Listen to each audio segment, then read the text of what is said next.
So if you're a praying kind of person, it's likely that you prayed for some sort of character trait along the way. God, help me to love my in-laws, help me be more patient with this kid, give me wisdom to navigate another election year. And what most of us want is kind of an automatic software update download. We wake up one morning and suddenly we're full of love for the in-laws, full of patience for the difficult child, and well, maybe still not sure what the heck to do this election year. But maybe the answers to our prayers don't get delivered in packages that look like software downloads. Welcome to Sunday's Best 3 Minutes, where we welcome in-laws, Democrats, Republicans, and petulant children all to come join us as we take one big idea from Sunday's message and bring it to you in a portable package.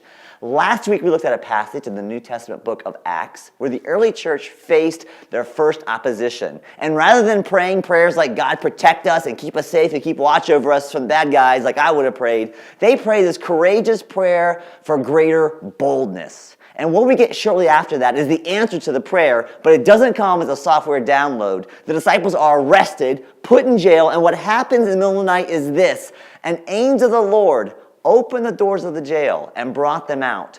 Go stand in the temple courts, he said, and tell the people all about this new life. Now, apparently this angel had never seen Shawshank Redemption and doesn't know how this is supposed to work. When you break out of jail, you're supposed to lay low, run to Mexico, not go to a public place where you're going to get arrested again. But this is the answer to the prayers for boldness. Instead of an automatic download of boldness, God, like a good physical therapist, is going to give them an exercise that will develop boldness muscles. And this is exactly what they do at daybreak. They enter the temple courts as they had been told and began to teach the people.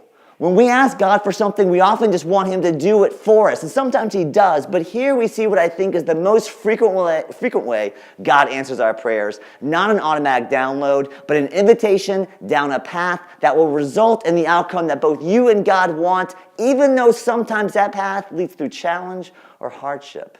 So the question for all of us is simply, will we walk the path that is the answer to our prayers when that path is demanding, challenging, or costly? This week I want to encourage you to pray for one character trait that you want and you know that God would want for you too. Love, patience, wisdom, whatever. And as you pray, I want to encourage you to ask for eyes to see how God might be positioning you or leading you down a path that just might be the answer to your own prayers. Thanks so much for joining us this week on Sunday's Best 3 Minutes.